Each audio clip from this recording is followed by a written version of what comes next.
Welcome to Paradigms at paradigms.life, the radio show and podcast that brings you inspiring people with visions of a viable future for life on Earth that includes humans. Hello, I'm Baruch. Welcome to the show. Thanks for tuning in. My guest on this episode is a singer-songwriter. His story is really interesting, and I am filled with admiration for his decision to do this music, and then he just does it, and he's so good at it. It's like, wow. Anyway, let's meet him right now on this episode of Paradigms.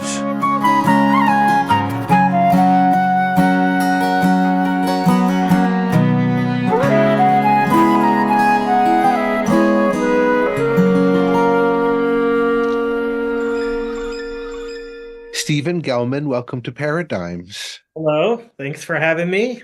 It's a pleasure. I have just listened to your new record, All You Need, and really enjoyed it and have a lot of questions and thoughts and responses. And so I'll just tell you that in my other life, in my actual day job, I'm a psychotherapist. Oh, okay, cool. So this record, I put it on and I'm listening and I'm like, oh, this is a mental health record. Yeah, there's a lot to, I was just saying, there's a lot to work with there, yes. But really lovely. I mean, it was really sort of a lovely thing to encounter this music this morning, you know. I mean, just to jump in with, you know, the title where it starts out with wintering was just like, oh, you know, and here it is, it's springtime, you know, so it just sort of hit the spot. But then you get into the next one, Just Like You, Just Like Me, and then Little Victories, and I'm like, oh, this is like a full-on therapy session. You got it. You got it. It was my way processing through the COVID era, I think. When that hit, I had all this free time because I'm a musician for a living, and I had all this free time. So, you know, I thought, oh, I'm gonna get all this writing done and stuff, and I kept trying to write, and I just couldn't. So that was all written, boom, boom, boom, towards the end of the COVID years because I just couldn't write for the longest time. And finally, you mentioned Wintering. That's the song that kind of kicked it off. For me, my friend she knew I was struggling, and she sent me a card in the mail. I hadn't seen her for, you know, I don't know how long. And she sent me this card in the mail with a quote from this book called Wintering. And it just spoke to me, and it just kind of turned everything around. It was just a simple card with just a simple quote, and it turned my whole world around. And it just opened everything up. And I went into my music room, which I'm in right now, and I sat down with a guitar, and that's the first song I wrote. And then they started coming one after another. The funny thing was I love the quote so much, I immediately ordered the book, right? And then I hated the book. I hated the book, but it didn't matter because it was the quote that mattered, and it just opened up the whole process. Well, I love that because sometimes it's one little aspect of something that really makes all the difference, and the rest of it may not be for us. Exactly. Take what you need and leave the rest, right? That's awesome. Exactly. So I want to backtrack a little bit. So this is your 10th album. Wow, that's quite a body of work.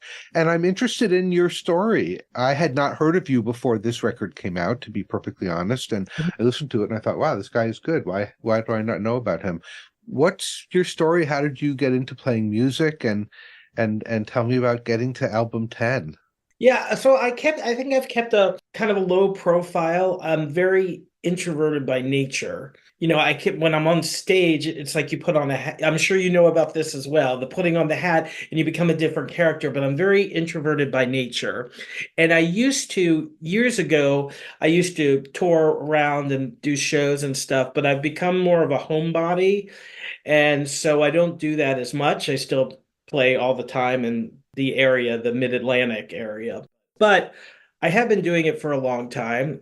I got into it kind of by accident, really. I mean, it was just a process. So I had spent my youth drawing comic books. And that's all I ever wanted to do was draw comic books. And then I got to, I think it was my senior year in high school. And my mother had kind of like fought me my whole life. Like, what are you doing with these cartoons? Like, what is this?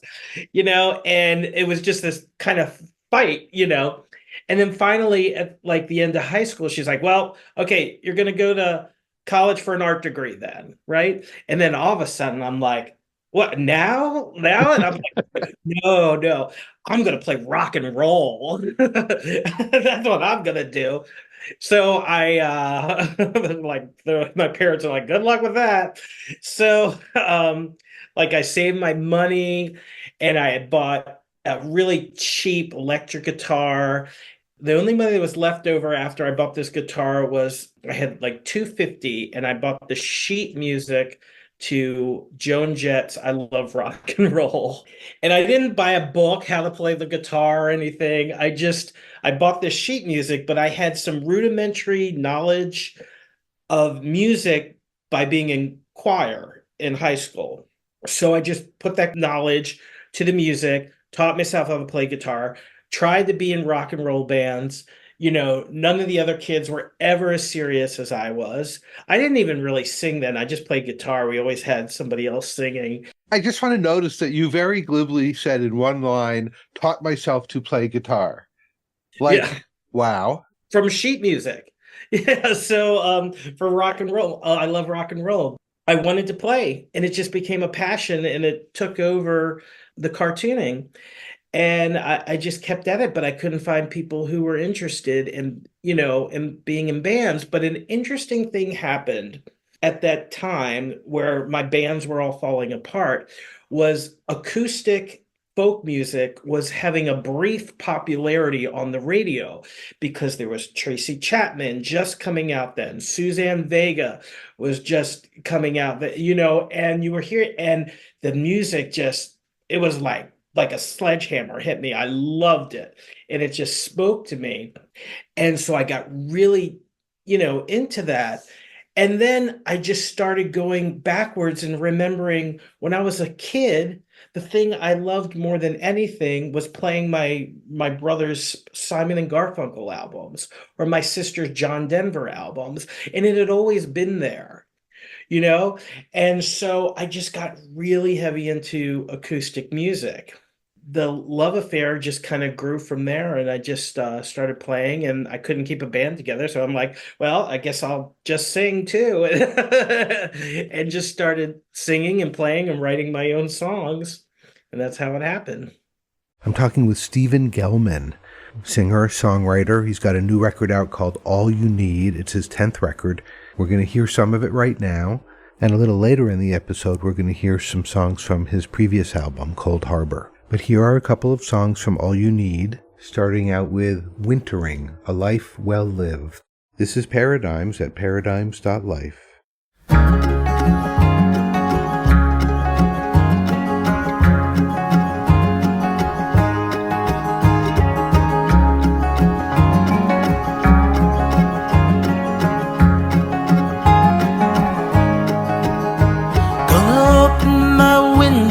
Springtime in, gonna step outside, feel the sun on my skin. I'm gonna fight and I'm gonna win. It's time for wintering to end.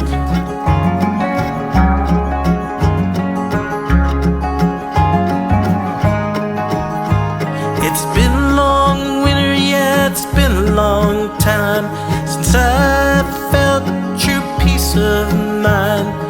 Wrestled with demons, looking for the light during this wintering time. But what makes me happy are dogs in my bed, emerging butterflies dancing overhead, butter slathered on a slice of rye bread. This is a life well lived.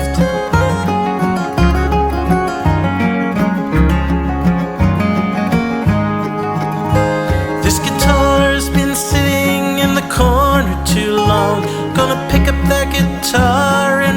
song. Guitars need love like a wizard needs a wand. Wintering, come and gone.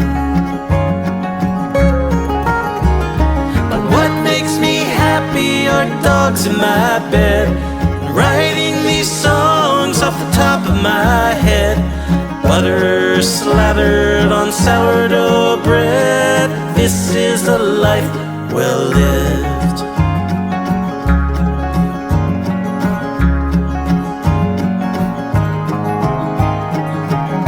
And it's okay to not be okay. Sometimes we need to fall away, to stay inside and stay warm, to take shelter from the storm.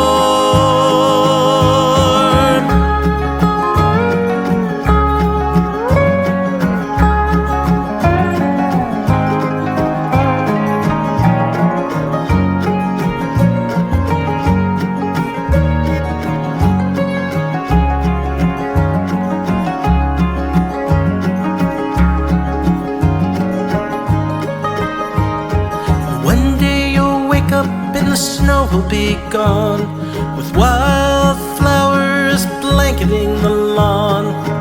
Take a deep breath and stay strong. You made it. But what makes me happy are dogs in my bed, and feeling that fog clear out of my head. Sometimes we eat the whole loaf of bread,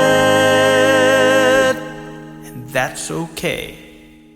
This is a life, this is my life, this is our lives well lived.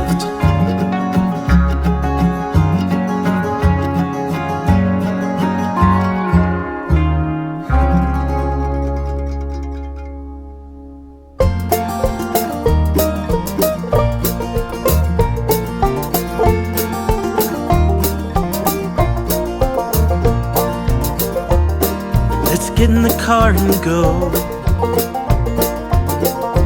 Be spontaneous, go with the flow. Up north, see the autumn leaves. Just say yes, please. We'll pack a bag and take the dogs. Be in the mountains by the morning fog. It's the perfect time of year to return to the Berkshires. Rhonda's tidying the rooms, they'll be ready soon. Unpack your worries and your cares.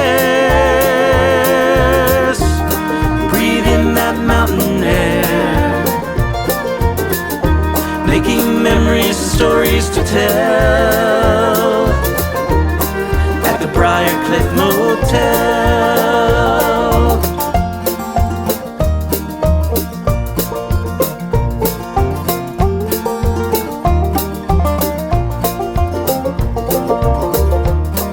These New England towns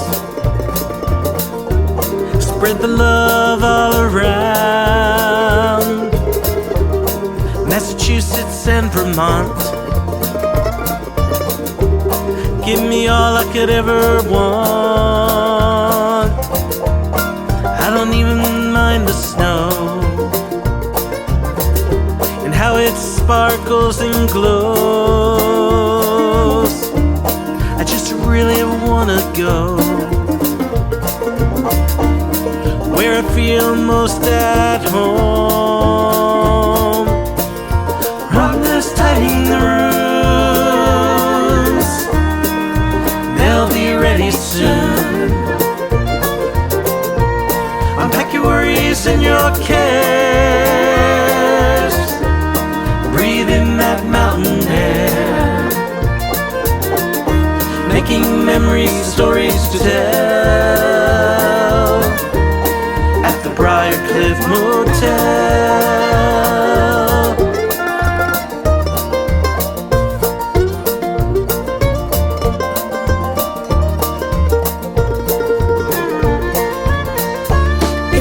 scratching at the door.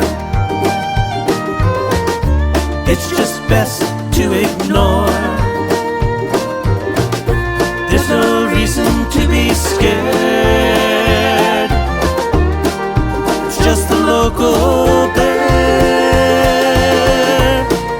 Run this tight in the rooms.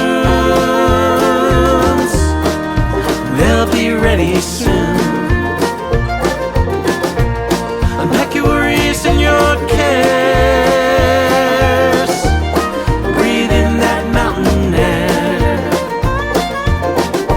Making memories and stories to tell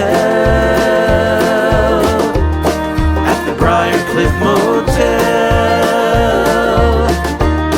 Oh, the stories we will tell about the Briarcliff Motel.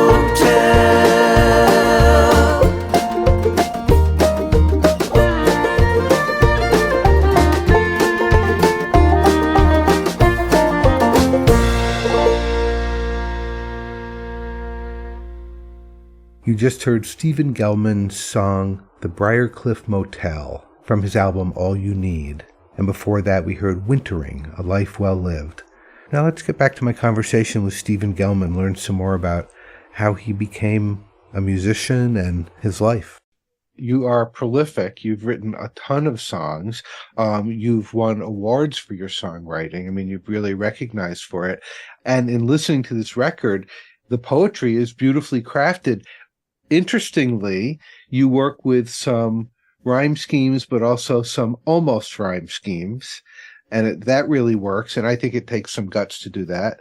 So that's a whole other thing, is the songwriting. I mean, I taught myself to play guitar from sheet music. That actually is an accomplishment. Like, I've been trying to teach myself to play guitar for a really long time. So I can just say, I actually know that's not a simple thing.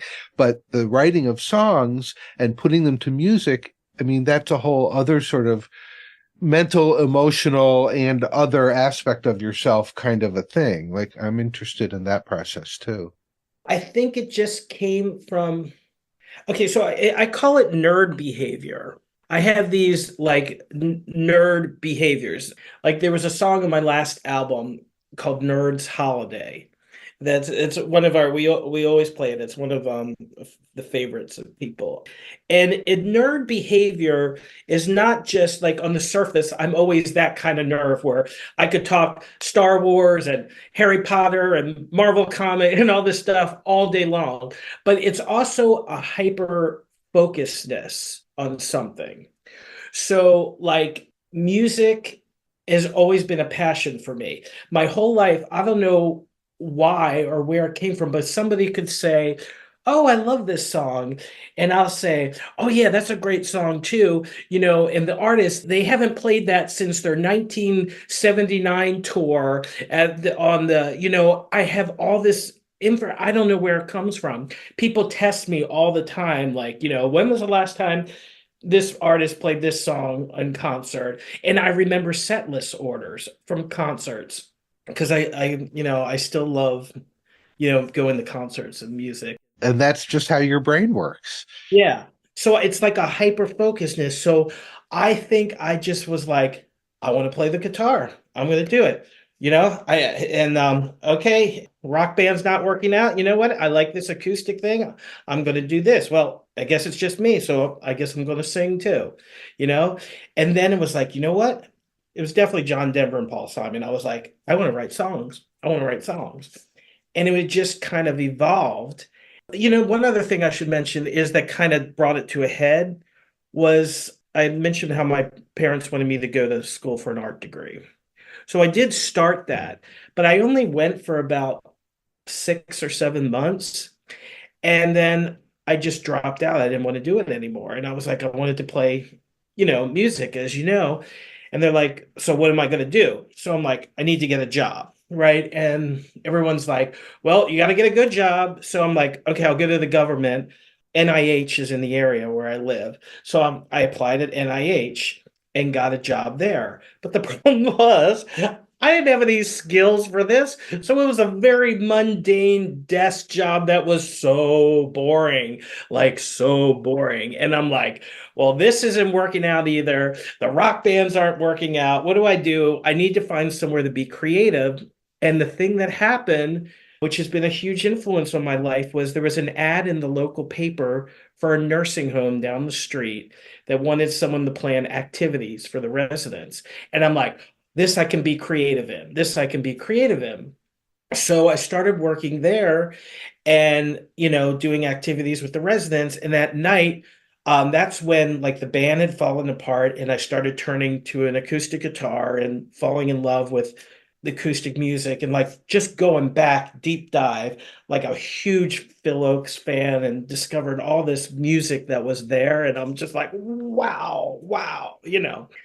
And then they'd say, oh, you play guitar? You should play for the residents. And at the time, I had mostly still only had a repertoire of rock songs that I had played in the band, but I knew how to play Leaving on a Jet Plane. And so I'm like, oh, okay, I'll bring in my guitar and I'll sing this song. And it was life changing. Seriously, like life changing. And I just started, music just took over. I started learning all the old songs. Like then they wanted songs from the 20s and stuff. Let Me Call You Sweetheart, Bicycle Blue for Two. But as the years have gone on, and I still play in senior places, now the music they want to hear is the song from the 60s and stuff. So it's a real a marriage there that has just kind of come full circle. So it enabled me eventually to leave that job and just do music full time because other homes had heard about me and they wanted me to come play. So during the daytime, I could go play in these senior places. And then in the evenings, I could play in my clubs and coffee houses and bookstores. And then eventually, I just was able to make a career out of it. And I have been doing this full time now since then. That is so cool. I've had other artists on the show who play in old folks' homes, and just love it. And it's a paying gig, which is really great when you're a musician because, everybody's got to eat. But it's also this incredibly gratifying experience of bringing, yes, music from people's past, which helps revivify their cognition. It brings them up and makes people a little more functional for a little while. So it's an awesome piece of work. I actually ran a program for a while. There was a DJ, I don't know if you heard of him or remember him. He's passed away now, but his name was Dick Sari. Anyway, he's a long-running folk show called Music Americana in the DC area here for many, many years. And he loved what I was doing at the nursing home. So we put out a program together called Elder Folk, where I ran a series at a nursing home in the evening where I brought in musicians to play for the residents. And it was really cool. He put me in touch with who was still alive at the time, Mimi Farina. And I got to talk to her about her Bread and Roses program. And we based our program off of that. Wow. So that was one of my cool highlights, having a phone call with her, so many years ago. We'll be back with more of my conversation with Stephen Gellman, but we're going to listen to a couple more tracks now from All You Need. Here's Little Victories.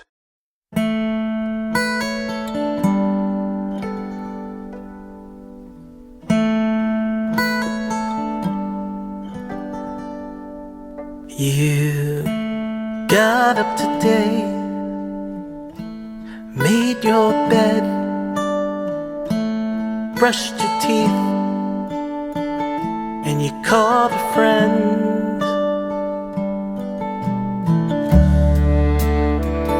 Little victories, little victories.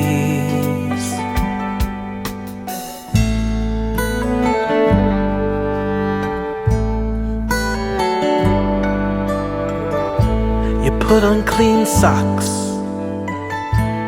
went for a walk, brushed your hair, about yourself you cared.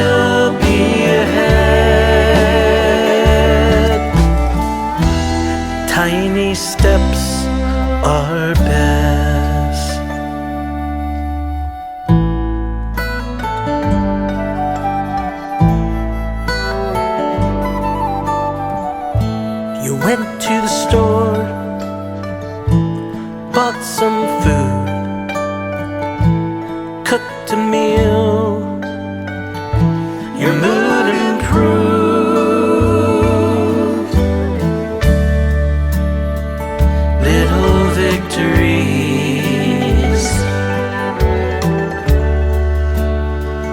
little victories. Celebrate the small, and even if you fall, you will still be ahead. Tiny steps are best.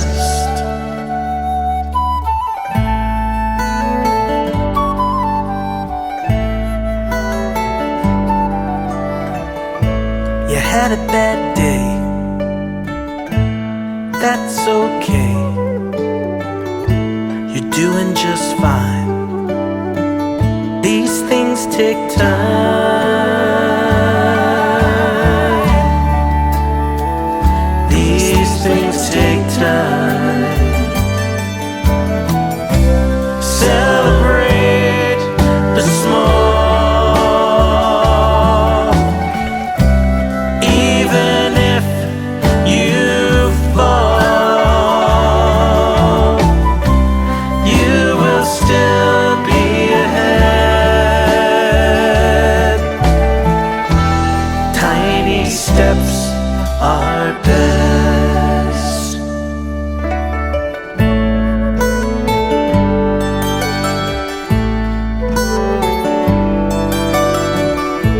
I got up today,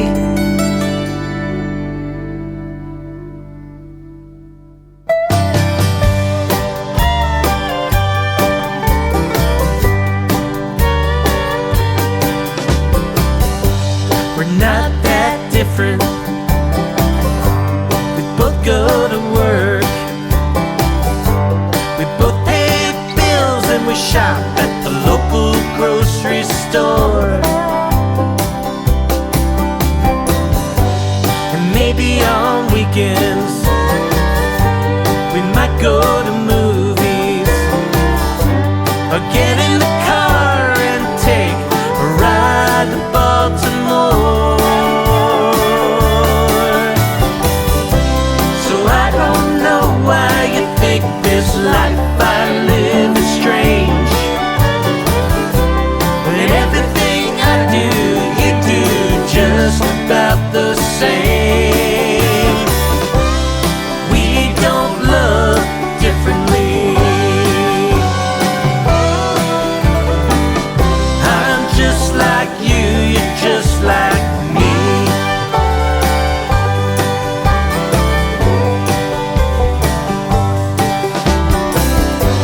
You label it a lifestyle like it's so bizarre, but I don't think watching TV or doing laundry is odd. Your life is deeply rooted in spirit and faith, but you talk about religion like you own God. So I don't know why you think this life I live is strange, when everything I do, you do just about the same. We don't love differently. I'm just like you, you're just like me. Oh, you're just like me.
just like me.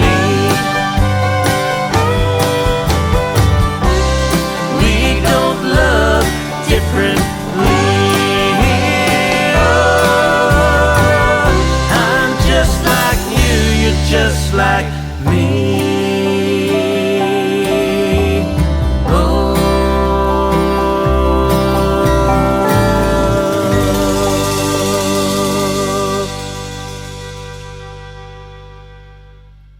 Just Like You, Just Like Me, Stephen Gellman, before that Little Victories from his new album All You Need. Really good songs, right? These are songs we can all relate to. They really are so succinctly capturing part of the human condition. All right, here's the next part of my conversation with Stephen Gellman. You're listening to Paradigms at paradigms.life. You're making the music, you're making the records, this career has happened for you. I'm interested in this sort of mental health aspect of this work. I mean, you've worked in human services. You clearly have an aptitude for like getting where people are at because you have to in order to do that kind of work. So I'm just interested in sort of the just post COVID. And I mean, that song Little Victories really kind of is like, oh yes, absolutely. I have days like that. Who doesn't? Right. But I'm interested in how you're bringing these things together, the creativity with this kind of focus. This started on my last album, Cold Harbor. And it's really a two-part journey. And I should get you that record as well, because All You Need is the B-side to Cold Harbor. And so those are my ninth and 10th records. But I never wrote about this until then. This started for me a long time ago. The first time was on my 21st birthday.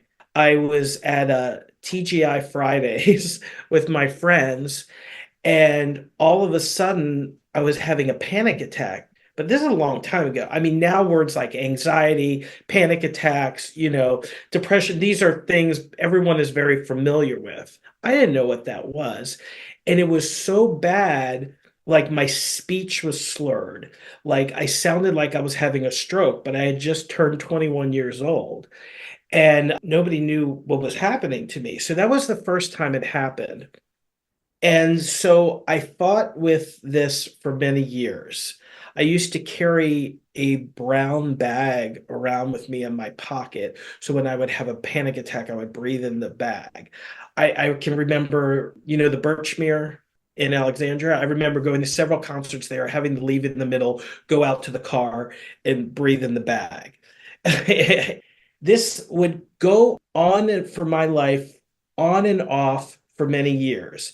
And it would disappear for sometimes 8, 9 years at a time, no problems, when I was younger. But then it would come back.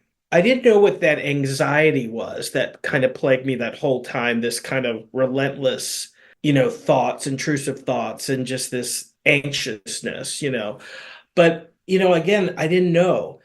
And then finally, it came to like a really bad place several years ago as an adult. I finally seeked help. I went to someone and we talked through all the stuff. And, the therapist really helped me, like really helped me. And it went away again. It was just gone. And so I wrote this album, Cold Harbor, about that period of time. And it was a dark period of time. I'm kind of jumping over it to not be so long, try to be so long-winded and get to the gory details of it. But it was really bad. It was really bad. And this therapist really helped me. And then I went 3 years and I didn't have another episode. And so during that 3 years, I released Cold Harbor to talk about my journey and what I went through. And then COVID hit and it came back. So this time I went and, I saw somebody different. And this time I got medication, which I didn't do before.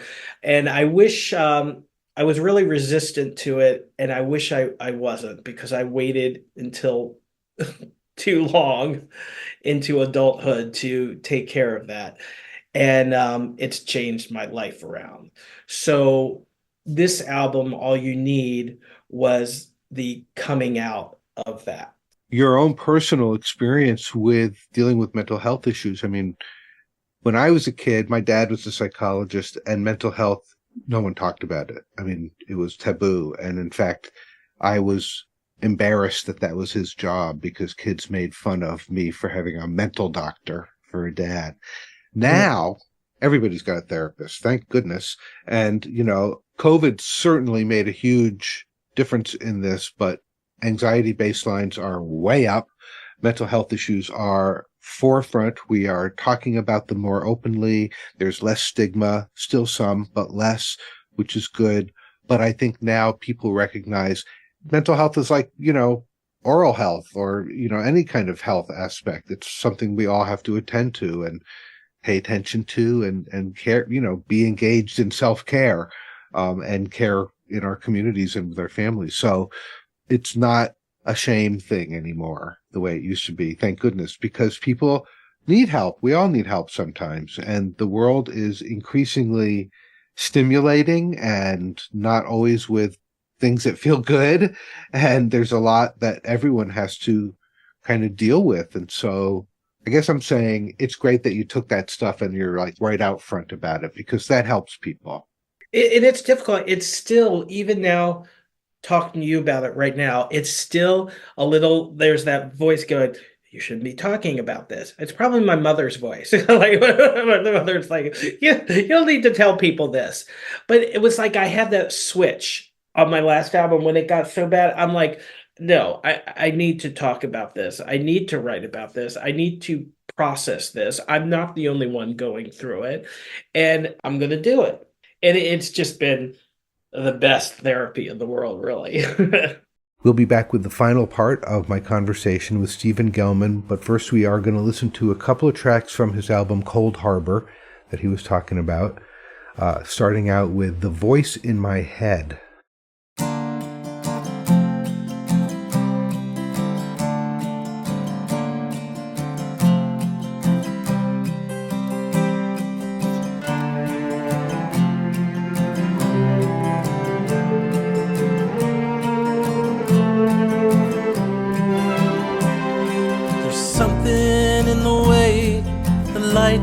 Shines through in this dark, dark sky. It makes me feel like peace could come to my weary mind. I'm so tired of being tired under clouds of doom. Won't go away. It's relentless that way. If I could only find a way to break through. It's the monster under the bed. It's the voice in my head. I think I'm going crazy. I can't sleep, can't breathe. Gotta run, gotta leave. This is my anxiety.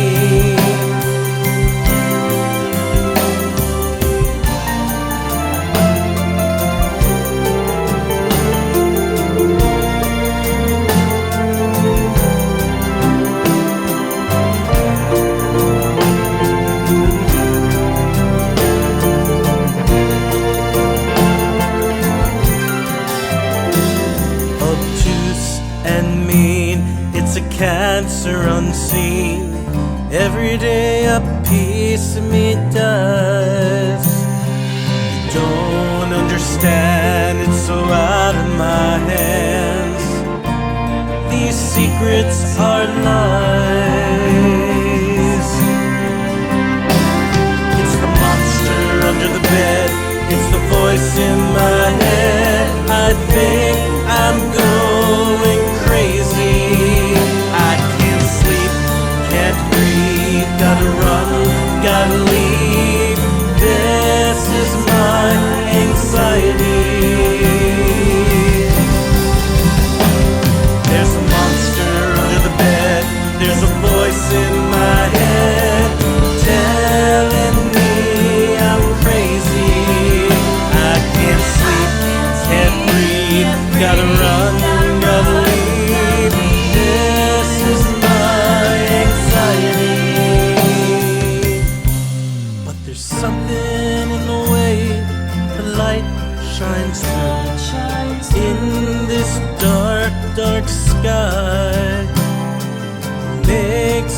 feel like peace will come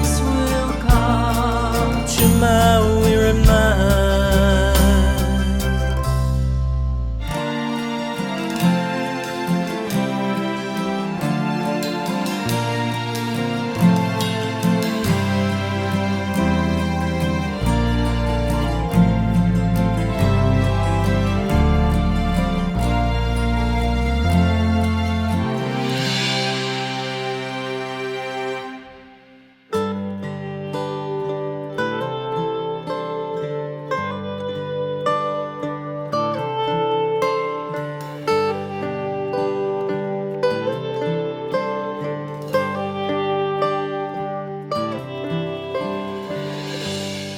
I don't recognize me anymore.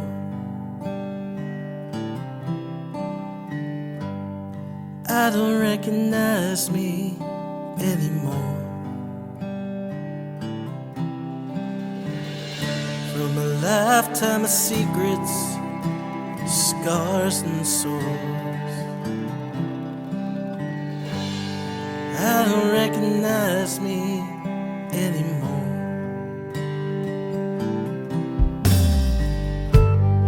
How do you cope with so much pain? How do you cope with so much pain? Denial, rage, tears and blame. That's how you cope with so much pain.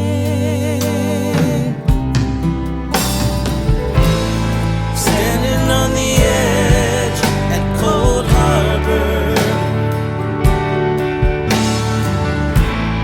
waiting for my ship to come back to me.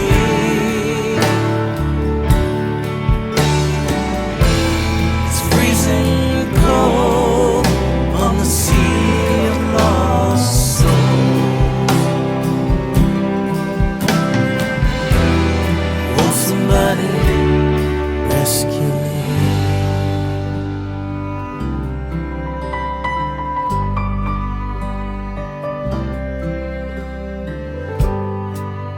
I don't wanna talk about it.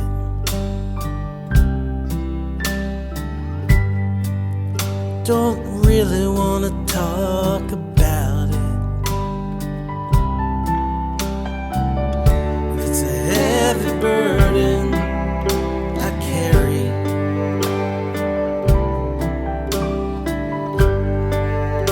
It's a heavy burden.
recognize me anymore.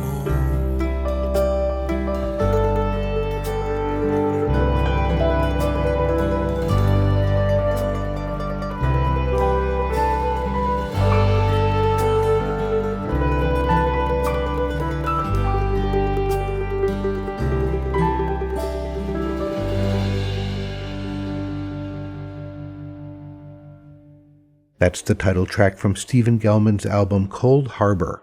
Before that, we heard The Voice in My Head. And now here's the final part of my conversation with Stephen Gellman.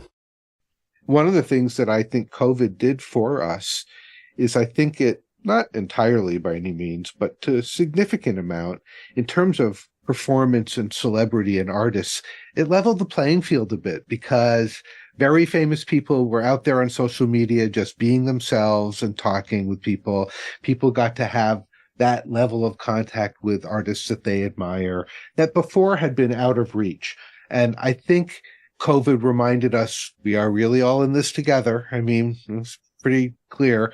There was this very hopeful part in the beginning of COVID that then we got back to business as usual. And obviously we're dealing with all that. But the crisis moments offer opportunities for insight and change. And that's true politically and it's true psychologically.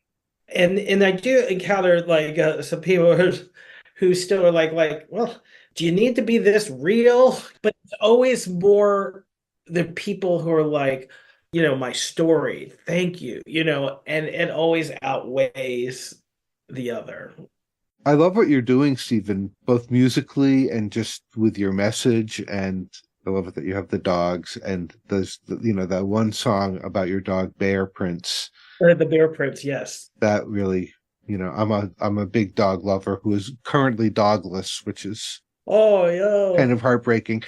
Yeah. Where I'm living, there's a dog park across the street, so I go over there and hang out with the dogs. But just to say, you rescued a dog who has some special needs. And you wrote this great song. And how is he? Doing great. He's come so far. Again, during it was COVID, right? I had lost my mother during that time, and I have always had a house full of animals, but they were all elderly and my dogs were getting sick, cancer and, and kidney failure, one after another. So I was down to just one dog and a cat. And after my mother had passed, I'm like, I need to get another dog. I need to adopt another dog. So I saw Artie and fell in love with him. But, he was found on the streets and we don't know what, trauma he had. And so he came with a bunch of issues. But he's pure love. He is just pure love. He just had a lot of fear. And it's taken patience and years, but he has made a 90-degree turn. So he's doing good. And then I adopted another dog. So now I have 3 dogs. And they're a little family, and they're above the therapist and the medication and everything, and songwriting. I think my number one thing is dogs first is the helpful thing, and then all those things are all part of the mixing pot of that's putting me in the good place that I am now. And total plug for dog rescue, right? Anyone who's looking for amazing companionship, go find a dog rescue. Don't go to a breeder. Don't go to the pet store. Go to a rescue. Those places, those dogs are, I've had a number of rescue dogs, and they're always grateful. They know exactly what's happened to them. They're really grateful to be taken in. And sometimes, they come with some baggage. They've been traumatized. Just like people, it takes time to recover from these things, and everyone's got their story, and we don't necessarily get to know the story. We just get to see the results of what's happened to them. And really, if you just love them, they'll love you back. I'm so glad you said that, because that wasn't lost on me, because when I adopted him, I was also in a bad place.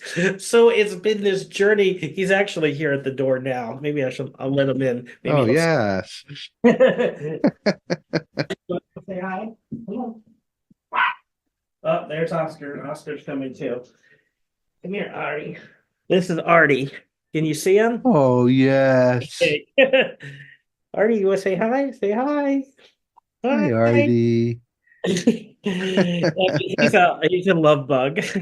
Well, Stephen, it looks like you're having a good life. You're making music and love and saving animals and, you Oh, know, oh, he's really a sweetheart. yeah, he's a sweetheart. Well, thank you so much for talking with me. And Thank you so much. I really appreciate it. And it's nice to meet you.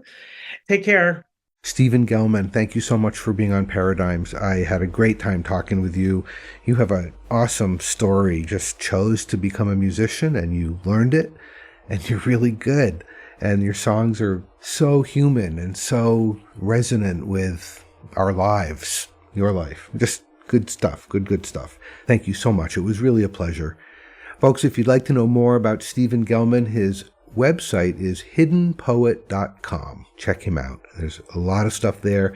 And this is his 10th album, so going back into his catalog and hearing his earlier music and hearing how he has developed as a musician, as a person, that's fun and can be really just excellent. So thanks again, Stephen. If you enjoyed this episode with Stephen Gellman, I hope you'll check out the Paradigms website, paradigms.life. This is the last episode of our 15th year. We're starting our 16th year next week. Wow. So all 15 years are archived at the website. At the bottom of that page, too, there is a link to my new audiobook narrated by Starhawk, who is a wonderful teacher and activist and author. Check out her website, starhawk.org. But check out the link to our audiobook, Khalil Gibran's The Prophet. I think you'll really like it. I'm going to leave you with one more song from Stephen Gellman's new album, All You Need. This is a song we talked about his dog, the Bear Prince. We're going to let the word for the week be mental health. Okay, that's 2 words. But let's really just focus on mental health this week. Our own, that of the people around us. Notice, how are people doing? How are you doing? And respond to that. All right, Baruch signing off for this episode of Paradigms. We'll be back next time with more inspiring people. Until then, let's just focus on our mental health and be well.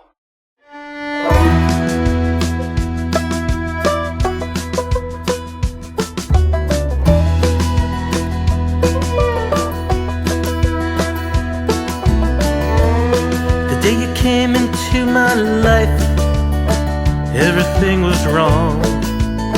Now everything is right. They placed you in my arms, you held on tight. We formed a bond. Paws like a bear and chestnut fur, green eyes so fair. So we called you Earthmail, a Celtic name that means Prince of Bears. The Prince of Bears. The Prince of Bears.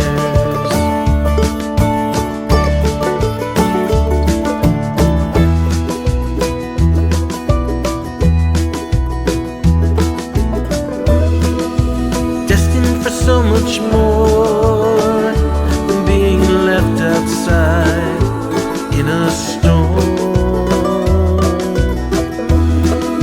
They drove you through the night to make it by morning's light. From Alabama all alone, and now you're here in your new home. Showing courage in your new lair, you've become the Prince of Bears.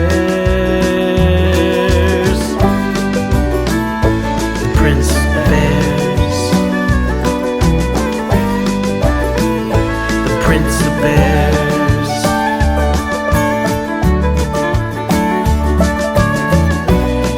Let's go for a walk, you and I. There's not a cloud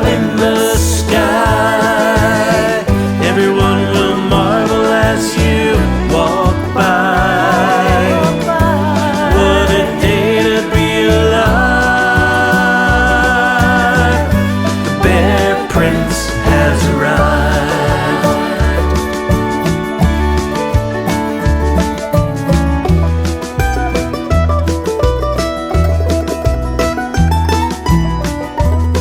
I toss a ball out in the grass. You play hard, but then you crash. Oh, you're growing up too fast. And all I want for these days to last, as you grow big and tall and become tough and strong.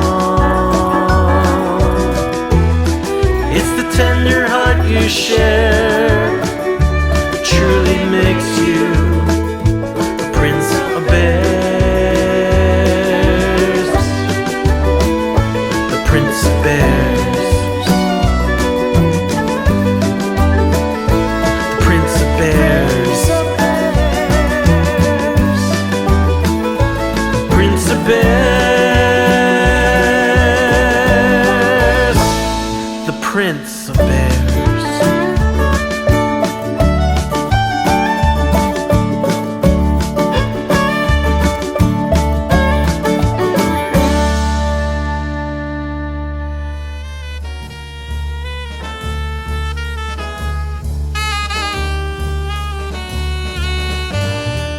You've been listening to Paradigms at paradigms.life.